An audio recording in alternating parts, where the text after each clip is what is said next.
City Futures Research Center seminar. My name is Lee Roberts, one of the organizers for the series, and I'm a research associate here at City Futures. Chris Pettit, our director, is going to introduce the speaker today, but I'm just going to do a little housekeeping.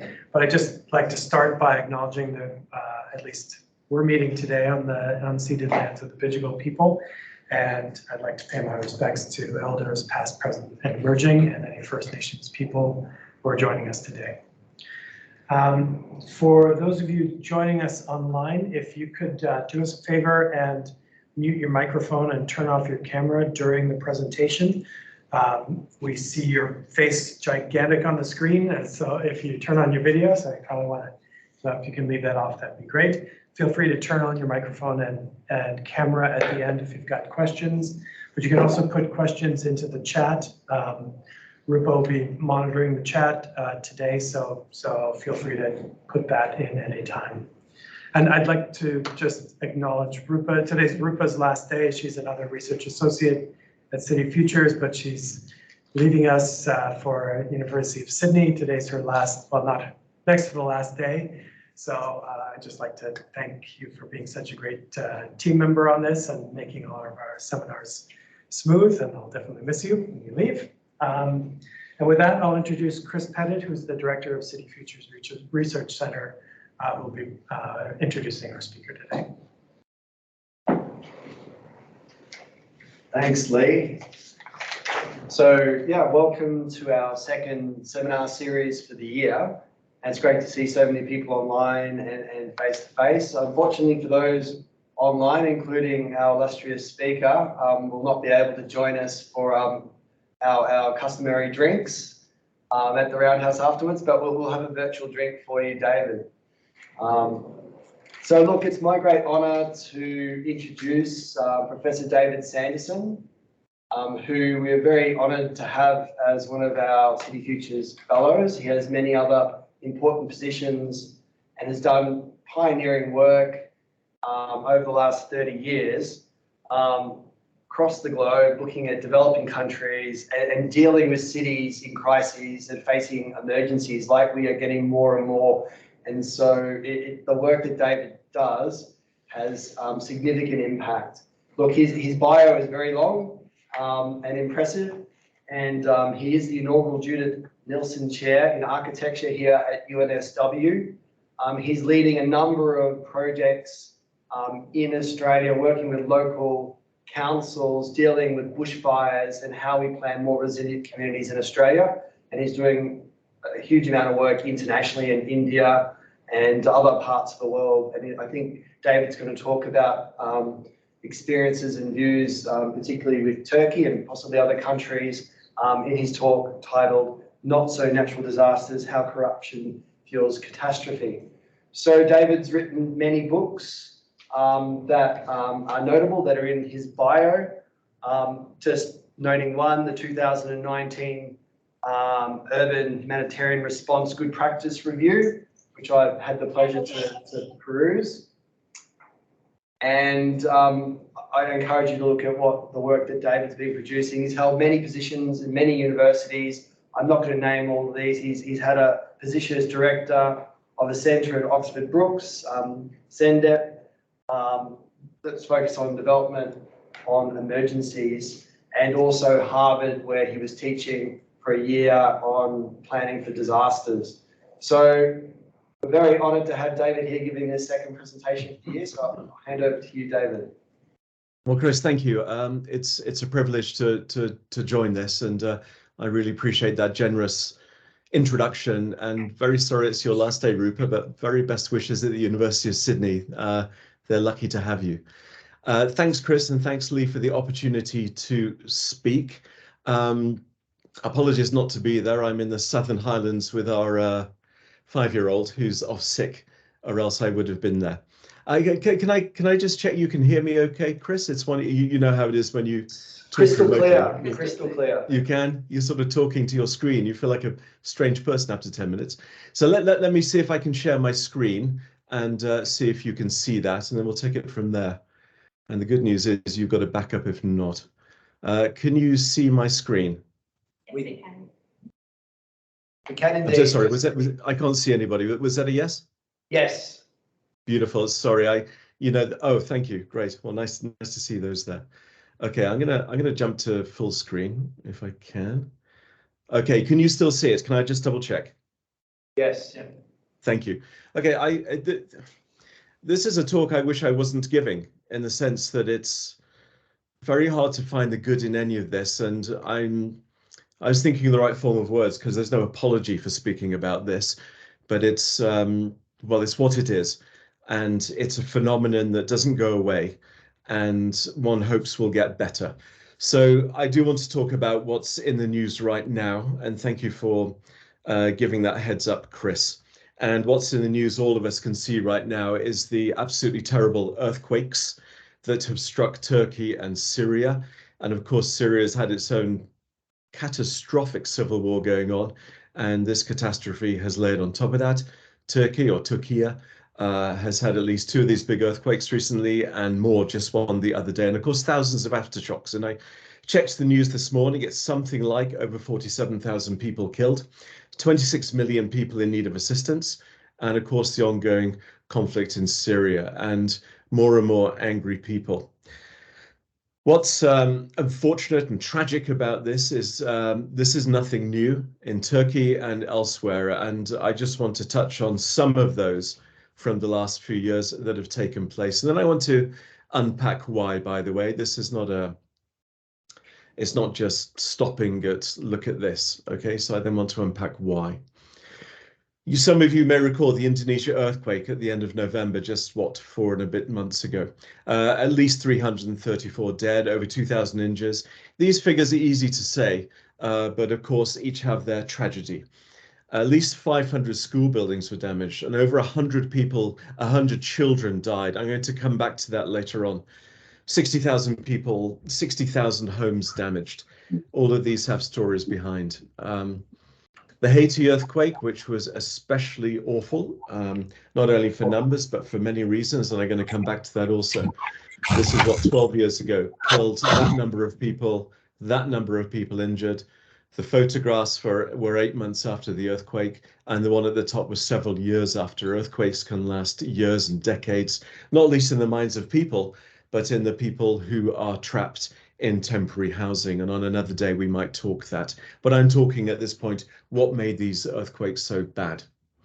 The Sichuan earthquake, May 2008 in China. This source is from the BBC. Nearly 90,000 people were killed, but over 5,000 children. Quote from Britannica, the bulk of them students attending classes. And I'm going to unpack that a little bit later, because a phenomenon we see is that. And then these are just some others of which I was personally involved. This is Pakistan.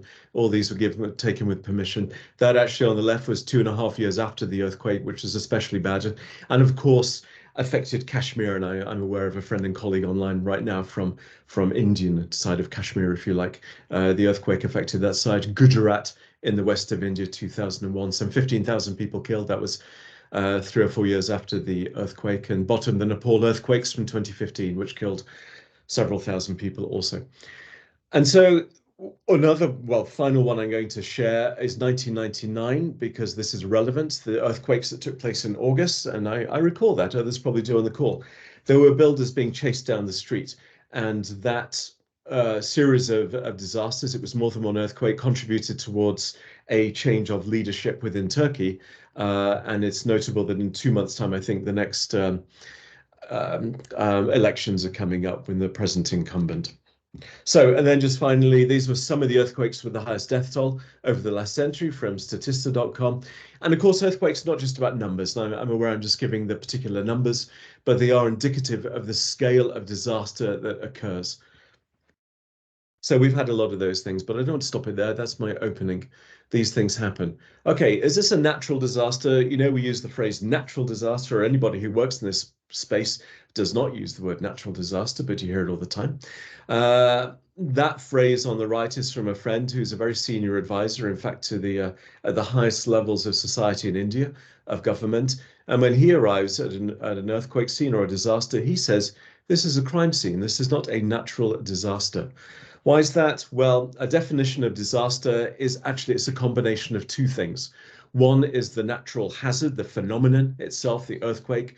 The other is the earthquake or the flood or the tsunami, which of course is an earthquake in the sea that causes a big wave. That's called the vulnerability, hitting a vulnerable condition. So a definition of disaster is hazard time vulnerability. Some people divide it by exposure. That's completely fine. I'm keeping it relatively simple because I want to unpack the main message of what I'm trying to say.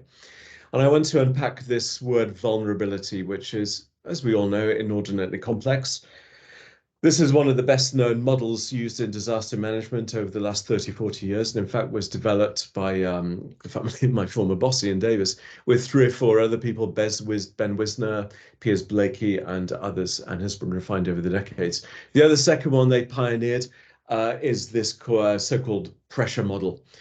And as you can see, the separation of hazard is on one side, and on the other side, the progression of vulnerability. And that's breaking down vulnerability. We can break it down into 50 levels. This model, I would argue, is helpful because it's just got 3 layers. And those 3 layers, as you can see on the left, are what I want to structure the rest of my talk on before talking briefly about what happens afterwards. So I want to start with unsafe conditions, okay? And I want to provide 3 suggestions. So I want to start, what made the earthquake so destructive? Some of the examples I provided there. Well, firstly, it's the unsafe conditions. I'm working backwards, as you can see. Well, the unsafe conditions, there's a tragic saying, it's the building that kills you, not the earthquake. It's the building that kills you. And so touching on some of the examples I just provided there, not my photos, some of the others are, but this is not. Again, this is from the BBC. The Sichuan earthquake from 2008. At the time, there was a lot of publicity on this, and there were lots of investigations and an awful lot of stories. But I'm just picking up, and I'm going to say a little bit later why I'm picking up on media and investigative journalists. There's a reason for that when you talk about corruption. But some of these issues, the photograph on the left is actually an official in this part of China who's asking forgiveness that the newer buildings fell down while the older buildings stayed up.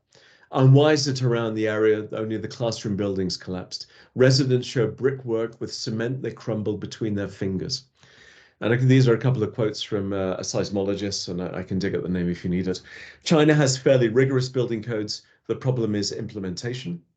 And this is a matter of, this is what this man said, you can buy off the building inspector, you can't buy off the earthquake. That happens, well, I'm going to develop that theme. The Guardian reports on what happened in Indonesia from the 30th of November earthquake, and just in small print at the bottom there, as many as 140 school buildings were damaged in the earthquake, according to government data. Almost 53,000 schools in earthquake-prone regions. That's nobody's fault, but that does mean about 60 million students at risk. That's a big number. And the quote at the right, a professor of engineering, the University of Indonesia, who's very candidly just said, and this is a matter of record, look up the report, contractors choose economic profit over safety. They want to build faster and cheaper. Now, I'm very aware that's a broad statement, but I want to use this talk to be illustrative of an awful lot of what's behind a lot of these issues and is to be found out. And I want to unpack that further. So just bear with me. The Turkey earthquake, why did so many buildings collapse? This photograph is frankly jaw-dropping. This building was built in 2000 and I think it was 19. I may be wrong, but it's certainly a recent building. That's how it looks on the left. That's how it looks on the right. That's what happened from this building that was certified as safe. The problem in this quote from David Alexander, who's very well known, a professor at University College London. He's been working on this area for decades and on disasters. And he was quoted, the problem is there's very little retrofitting of existing buildings, but there's also very little enforcement of building standards on new builds. And those of us who have been following the news on this know that arrest warrants have been put out for builders. But the other side of the story is actually enacting building codes, and that is an issue. Turkey, like almost everywhere in the world, has very good building codes, no doubt about it. And many of them were strengthened after the 1999 earthquakes. The issue is enforcement of codes, which is a global phenomenon. Is a global phenomenon. And let me go further. The Economist reported on this just last week, I think. Turkey's earthquakes showed the deadly extent of construction scams. And this was a week and a half ago that the death toll was that. Now it's gone up. This is extraordinary. More than 50% of buildings are built, and my word not theirs, illegally. That's just shorthand, built without good enough passes of the tests. Government construction amnesties for structures built without the required safety certificates since about the 1960s. Up to 75,000 buildings across the earthquake zone have construction amnesties. You build a building, it's not good enough. You can pay a fee and you then get the building to be certified in an amnesty. And the tragic tragedy is you may provide amnesty for your building, but of course you don't get an amnesty for the earthquake. And it's hard to believe this is true, but it is. Let me keep going. Okay, so I presented the unsafe conditions. I want to be deliberately provocative, by the way, because this is a subject area which I think it's deservedly correct to be. Dynamic pressures, of course, there are many. One dynamic pressure, what caused the unsafe conditions? I want to focus on corruption as one of the progressions of vulnerability, if you like, that leads to the unsafe conditions where the buildings fall down. So to give a definition of corruption, the abuse of entrusted power for private gain. And I chose Transparency International as the proposer of the definition. The World Bank's definition is pretty much the same. There are other definitions, but the abuse of entrusted power for private gain. And that photograph is for me. That was about 15 years ago in Dhaka in Bangladesh. And the boy's just crouching down to look into the lens. I was just taking a photo and he hopped out there and just looked under. And I was doing some work about vulnerability and poverty in Dhaka. And you can see people on the left there living in an informal settlement because land is cheap. The bribes you pay are low. Those are classed as illegal buildings. But you see the very big building in the background being built? That's also an illegal building, which is being built because the the developers paid enough bribes to enable that building to be built. And it was quite infamous in Dhaka and has since been removed. But that building was as illegal as the informal buildings you see in the foreground. Now, the point I want to make is every single building, every single country in the world, well, of the 180 countries part of this index are corrupt. This is not a North-South issue. This is not a neo-colonial or even a post-colonial jab at countries. It is a matter of record that all countries have degrees of corruption. And as you might imagine, measuring corruption is very hard. If you send out a questionnaire saying, please tell me how corrupt you are, you won't get much, and what you get is probably not very reliable. One of the best measures we have, and it has its critics, by the way, is Transparency International's Corruption Perception Index, which is at the bottom states a composite index of some 13 different surveys. And it's a public sector corruption, by the way. Public sector corruption is one of the best we have. Some people are very critical of it. There it is. And every year they come out. So this is 2021's. 2022's will come out at the end of this year, unless I'm wrong, but I'm pretty sure that's correct. And what you can see here, basically the darker red, the greater the perception of corruption, the lighter the color, the less the perception of corruption. That doesn't mean there's no corruption, of course not. But what you see are some of the countries here. And another day we'd give a whole 1-hour conversation about this, but my point in putting this slide up is to affirm that all countries suffer degrees of corruption. Where I'm from in the UK, it is a matter of record in the last 6-7 years. The country has opened up widely to money laundering, especially from Russia, of oligarchs and others, where you can wash your money very quickly and others can, relating to that country. So I take no pride in being British, although I'm proudly Australian now, can I say. But this country also has its own corruption, and we'll come on to that. Okay, but the story today relates to corruption and disasters and construction. And one of the best pieces of work we have on this is from 2011 from Nature Journal, which is one of the best journals around. And this was Nick Ambrosese and Roger Bilham on the anniversary of the Haiti earthquake. They tried to correlate corruption and construction, well, the corruption and so-called natural disasters relating to earthquakes. Their correlation was 83% of deaths from building collapse the last 30 years occurred in, and I put the word more in, they use the word anomalous, but corrupt countries. And this is easily findable. I looked it up just 20 minutes ago to reread it for this talk. There's a lot in it, but just one here.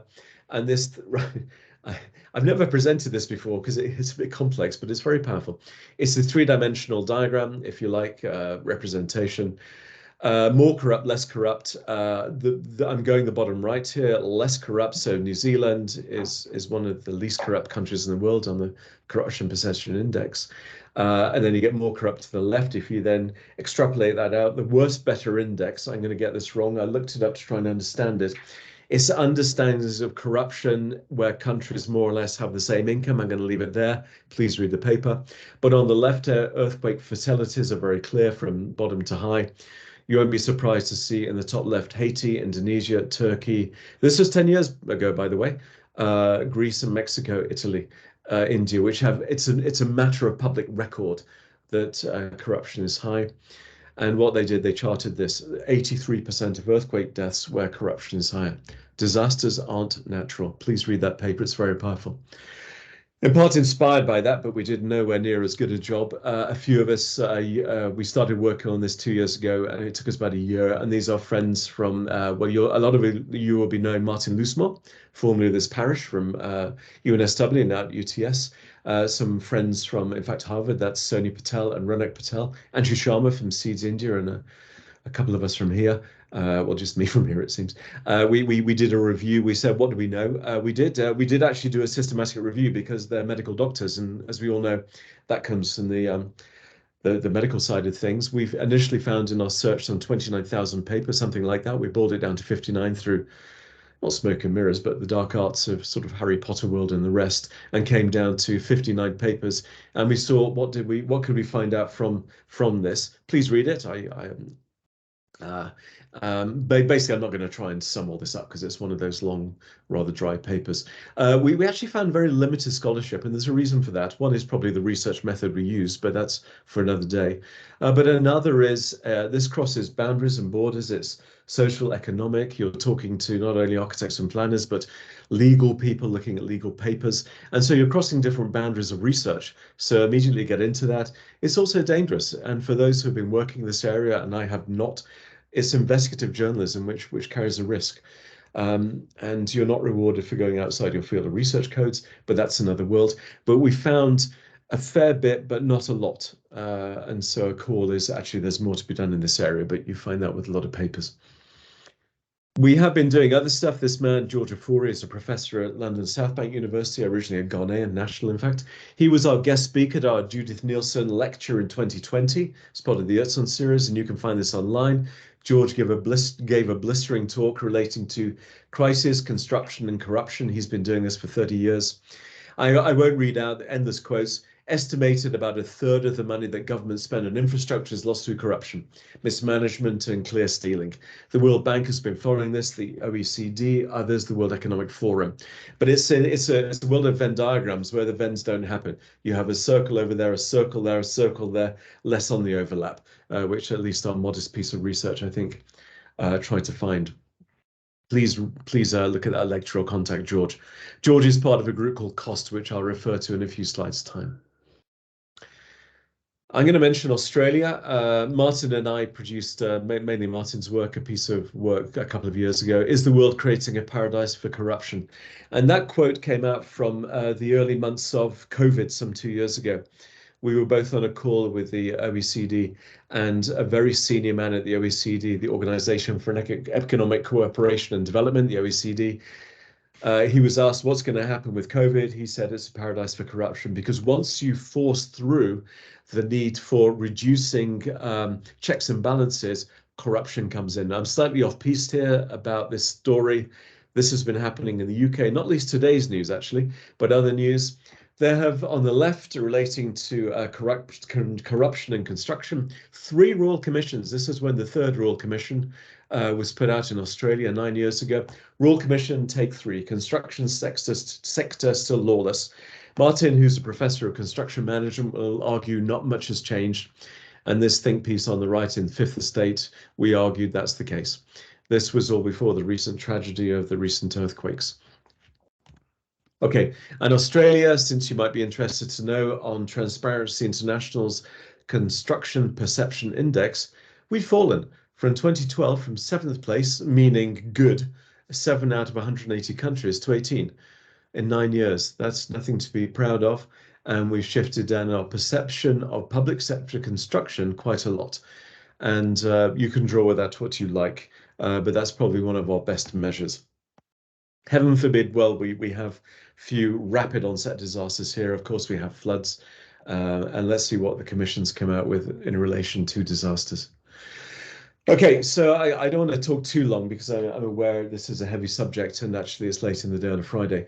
But this progression of vulnerability, the root causes, I've now gone to the left here in our tragic opposite countdown, if you like. The progression of vulnerability, a root cause. I teach this in class. I've been doing this 20 years and put out students to unpack disasters relating to this progression of vulnerability, and governance is always a key driver. Not a surprise there.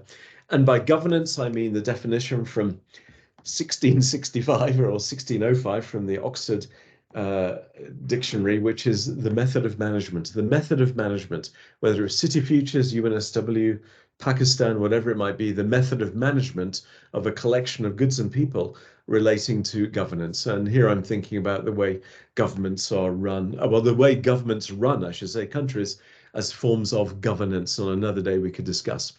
But governance is a problem. And I thought long and hard about whether even to bother putting the next slide in, and I put it in because the level of simplicity for anyone who does political science will leave them scoffing.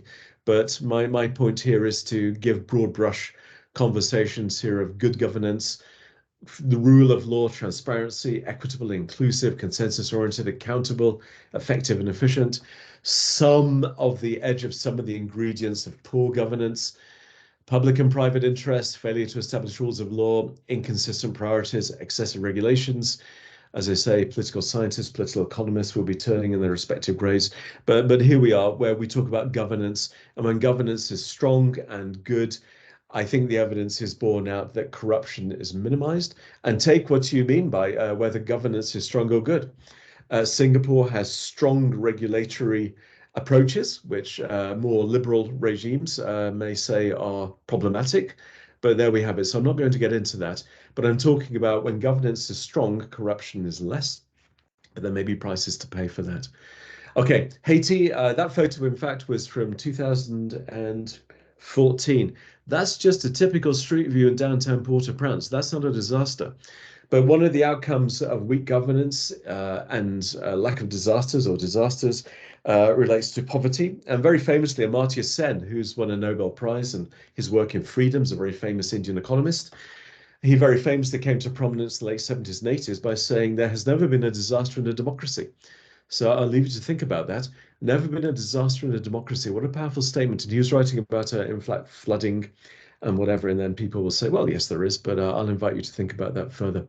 A disaster meaning a scale. But anyway, this is the day after the earthquake, 2011. This quote, it's poverty that's at the core of the disaster. Very senior person in the UN who's gone into even more famous things. But this, in fact, was Brookings Institute 2023. Sorry, a quote from just the other day. Nearly half the country's population face acute hunger. The country struggles with cholera, prices, shortages of food, fuel, and other necessities. Now, we can unpack why that is, by the way. One is that when Haiti was freed by its colonial masters, from its colonial masters in the early 19th century, I think it had to pay 100 years of reparations, 1 century of reparations to its colonial masters, relating to getting its freedom. So there's a whole history of things. There are elites, there is stuff, and on another day we will discuss why was the disaster so bad. There is baggage and stuff relating to governance. And this certainly was the poorest country in the Western world. I still think it is, I'm sorry to say. But this quote, nothing exposes the vulnerability of people living in poverty more than disasters. Tragically, disasters can highlight. I was working for an operational NGO at the time when this happened. Well, no, some years before this happened. And my colleagues working in Haiti used to say, the worst case disaster right now will be a big disaster in Haiti, and tragically it happened. And now we're seeing it elsewhere. It exposes the vulnerabilities and the poverty and the corruption, a matter of record and others. Well, UN 2010. I'm just at the end of just a few more slides, bear with me. Now, I recognize on the right, this is a web of complexity. I'm not asking you to look at that. The World Economic Forum has amazingly powerful tools to look at this. A lot of what I'm trying to do, by the way, is advertise things that others have done to look at. If you click the word corruption, or you get all these little spider webs: sustainable development, infrastructure, illicit economy, trade and investment, and all these things. And then you can start to map. A lot of people are working in this area, as I say, looking at it. And just one quote, this is old now, 10 years is old.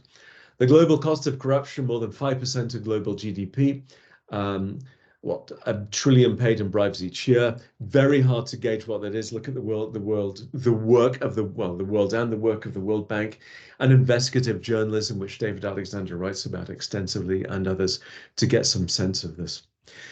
We very modestly, the little group of us which we then developed and turned into that paper, we just put this out there to see. The list on the left is not ours.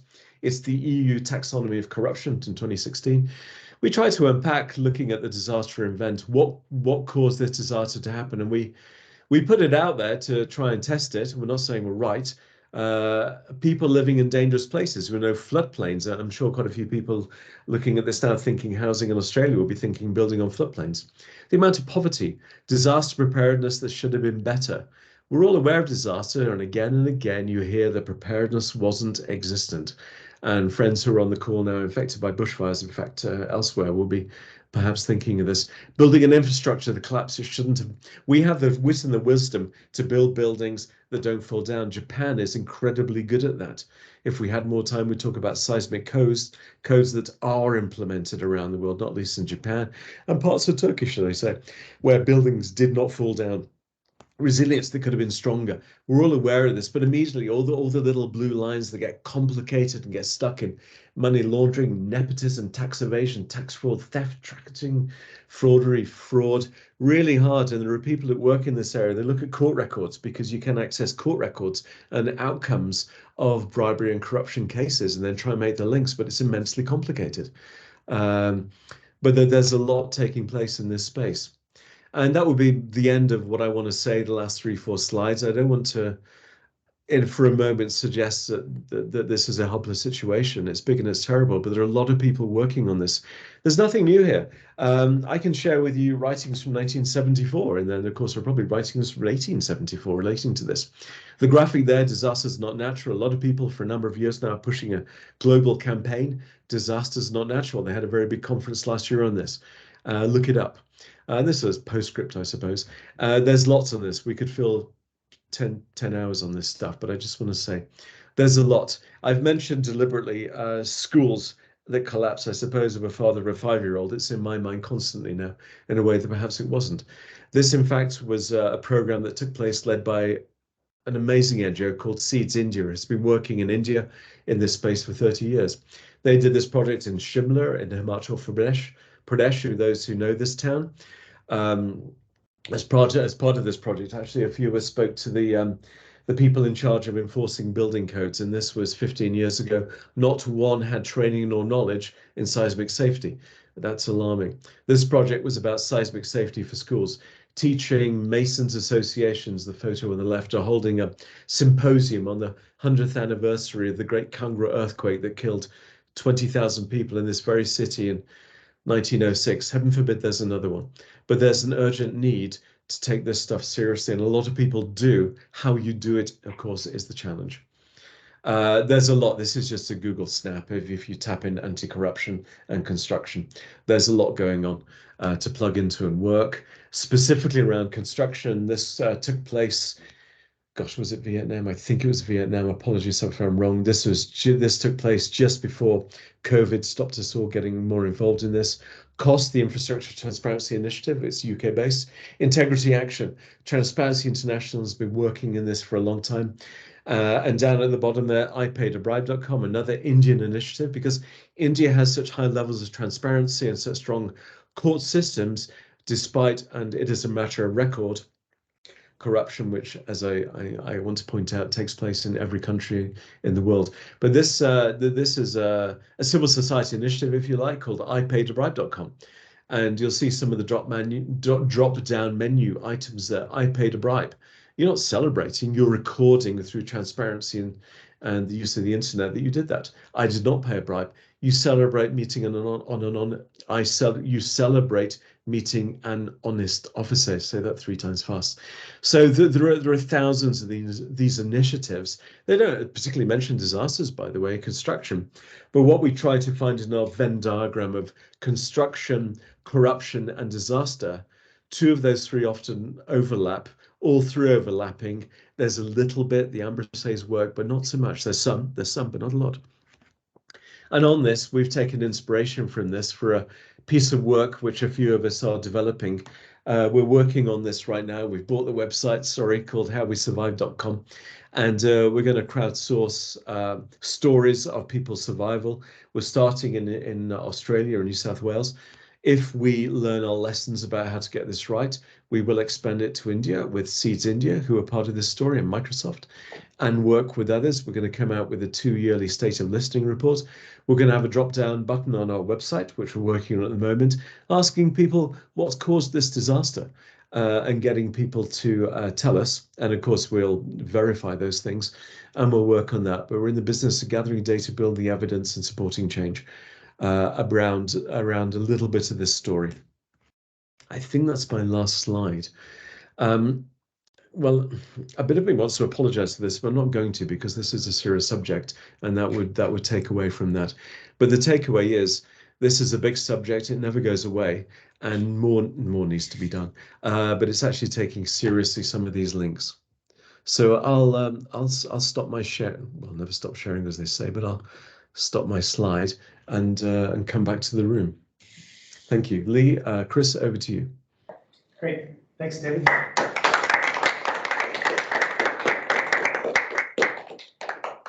I think there were a couple of questions that came in on the chat while we were talking, so maybe we'll start there.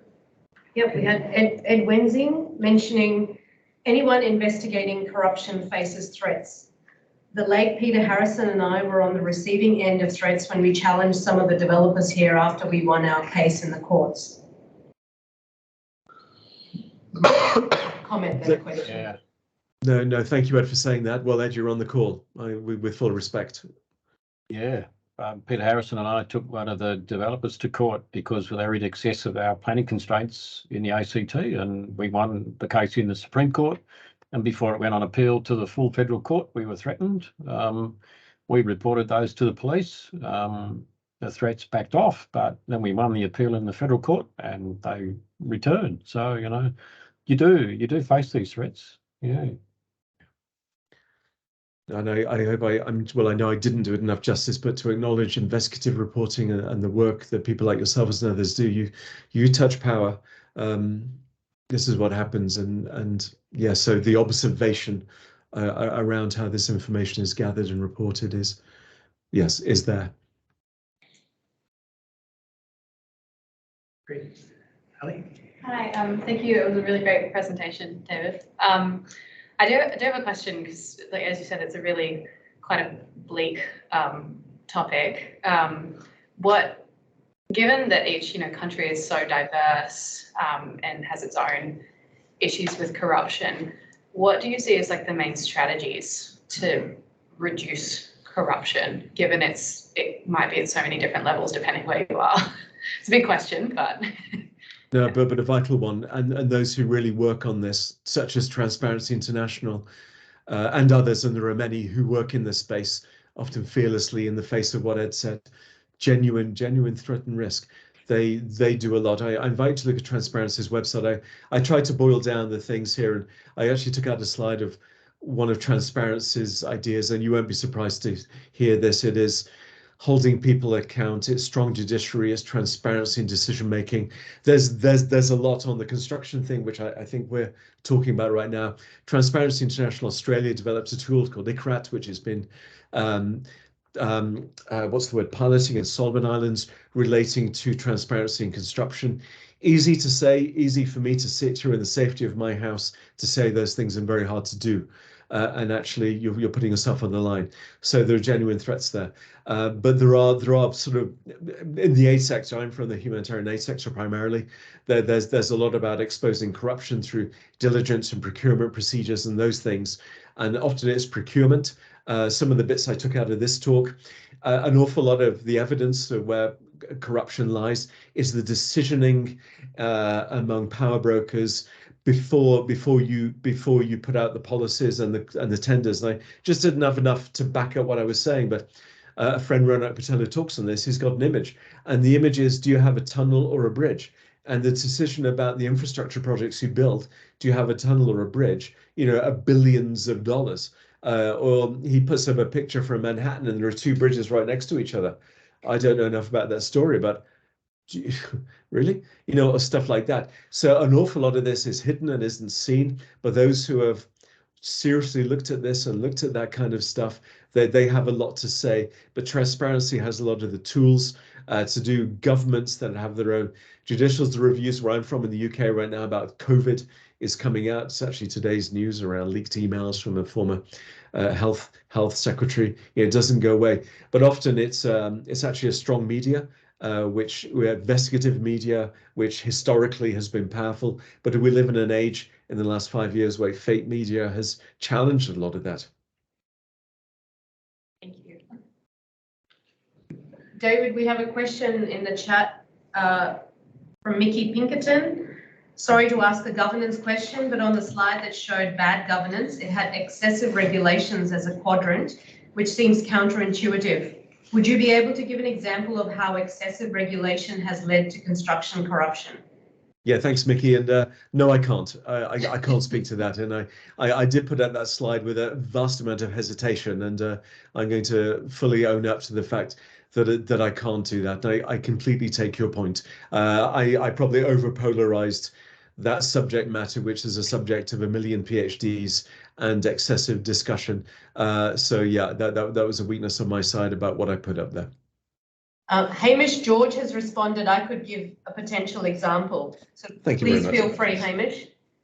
Sorry to come in over the top. I was just thinking of an example from a South Pacific island country where excessive regulation can be seen through the control of steel reinforcing products, for example, and their importation to a country. Now the country will has its own controls in place on the regulation, and they're quite stringent, and but the people who are enforcing the regulations either don't have the skills, don't have the capacity, or don't have the when to actually enforce those rules. So that's possibly an example where excessive regulation or regulations are in place, but they're just not being enforced. Can I have a request to the to Lee? Maybe we can edit that presentation where Mickey raises that, and then I'll say over to Hamish to provide a brilliant answer to illustrate that point. That's beyond my skill set, but I'll see. I can help. Yeah. I'll see. I think, yeah.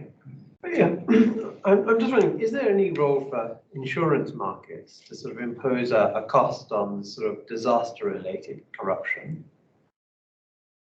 There must be. There must be. The insurance industry is such a driver of so much, and so much has commercial value, as we all know, and with full respect to that industry. I mean, it's a commercial venture, but then how you access that, and yes, I bet they do. Yes, and Hamish has just said in Fiji. Hamish, over to you. Sorry about that. I'm learning the way to address all questions here. This has come from clients at the World Bank, though. They've been addressing the cyclone risk for housing in Fiji because the building code was so out of date and so poorly administered. The insurance companies actually took it on themselves to set up a register of approved engineers to inspect works, and you had to, if you had a mortgage through one of the banks in Fiji, then you had to have your new home inspected by one of these independent engineers before you could, before basically the builder would get paid. So there is potential for that.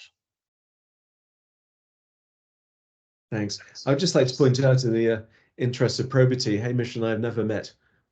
And I'm very No, I want to particularly on how you yeah. I have no idea who you are, but I'm really grateful. That's it. Chris has got one. Chris Pettitt's got his hand up. Sorry. David, why are the Japanese doing it better? Japan, I remember looking at a chart some years ago, and I remember looking, and I wish I had it, and it looked at threats to countries, and there was, of hazard threats, and it went like that, and then it went like that, and that was Japan, and that's hazard threats. And Japan, it's incredible that we don't see on the news every other day, disaster hits Japan, disaster hits Japan. What a phenomenal country. And there are a million reasons to do with culture and the rest. And, I've only made a few visits. What do I know? The more you go to places, the less you know. But I do know that the ability to prepare, the infrastructure, the budgets, the facilities, the necessary seriousness that goes into mitigating and preventing. That said, of course, the Fukushima disaster, and it was 2011, I think, in March, was so horrendous. It was the worst in many centuries. And the tsunami that was caused by the earthquake at sea that came in at the speed of an aeroplane and overwhelmed that part of northern Japan. Yeah, Joe, I can see you shaking your head. It was the speed of an aeroplane and overwhelmed that bit. And there were many thousands of fatalities. The fact that we don't see more, I don't want to take it seriously because of course every country takes disaster very seriously. I'm not suggesting, but there's so much. I think there's so much frequency and so much prevention and mitigation that's necessary that provides, many would say Japan is a leading global example. The ability to enforce building regulations, to have, all kinds of ways where buildings are, have the all abilities where they sway and all the stuff that comes at a great cost and an awful lot of. I was going to make more of the case around poverty and disasters and the correlation and causation and correlation, all those conversations. I just couldn't find enough to show to defend that. But it is Japan is a rich country. It invests wisely. I mean, there's an awful lot of those issues relating as to why Japan does it so well and where the rest of us can learn from. I mean, it's no surprise the centers of earthquake excellence are in Sendai, and we have the Sendai framework because of what happened in Sendai, and the one that preceded it. The framework, I should say, that preceded the Sendai framework. Thanks, David. Just bring it back a little bit more locally from that graph that you had about Australia falling significantly in the index. Have you got, or Martin, got any sort of thoughts on why we're falling? Because it can't surely be from regulation, because we certainly have a lot of regulation and paperwork and getting things through and approval processes. But yeah, is there a sense of why we're falling? I would say please read the report from Transparency International. It's their data, their stuff, and I put it out there because since we're presenting here, the inevitable question is always, where we, because I present that lecture with that I've presented that a lot over years, and there's a sort of colonial baggage, there's a rest, and not wrongly, by the way, about who presents that and how and what's said. So I'm always careful to present where I'm from, because I'm now proudly from Australia. Please look it up and look at that, because for all those things, they have stories behind and reasons why. Thanks. Ed Wensing has commented I suppose it's in relation to Japan, they have learned to live with the threats and are prepared to put in the effort to mitigation and prevention. But do they, David? Isn't the latest disaster in Turkey an example of the fact that they don't take the threats from earthquakes seriously? Well, that phrase, you may say that, yeah. The evidence is there that the construction amnesties, which have been put in place since the 1960s and have been given every few years. I think the last time construction amnesties took place was 2018. I mean, you could say, that you could make an argument that, informal settlements, how you formalize informal settlements in order that people, we're in the world of Fernando de Soto here, and how you formalize informal settlements, then you give people land value and they can trade properties. There's a case for formalizing informal settlements when it comes to poverty reduction. But if you're going to give amnesties to high-rise buildings that are frankly dangerous, I think you're right, Ed. I think it's not taking the earthquake risk seriously. Hamish George is asking a question. Is there a feeling for how to address the potential remoteness of risk against the gain of direct and indirect corruption in infrastructure? Can you answer that, Hamish? I was just thinking about the issue with infrastructure is its long life. You've got from the ownership of land to start off with, through physical planning, through the building approval phase, through the design of works, and so on, and all the way down the line to the poor bastard who's putting the Rio in the slab at some point 20 years down the track. The risk of something going wrong is generational in many cases. So how do you address that? Like some of the risks that we're seeing with Australian infrastructure, it's infrastructure that was designed for, say, for bushfires or for floods, but they're based on information that was 20, 30, 50 years ago. How do we address that intergenerational transfer of risk? Yeah.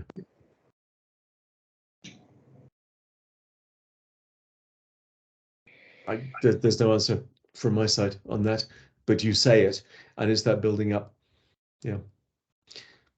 Just one thought on that, and Chris, coming back to what you said, I didn't mean to dodge it. I just want to, but looking at the example from Turkey and Indonesia, the rest, you know, almost all countries have great codes. It's the failure to enforce them that's the issue.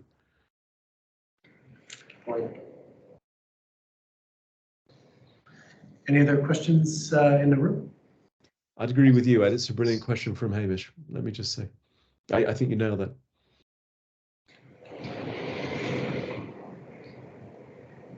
Great. Well, if there are any other questions or comments, then we can wrap up there.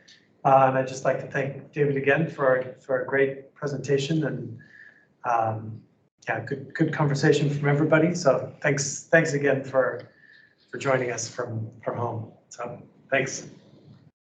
Thank you, and thank you for listening, everybody. It's much appreciated for everything that was said. It was richer because of the conversation. Thank you. Yeah, it's great.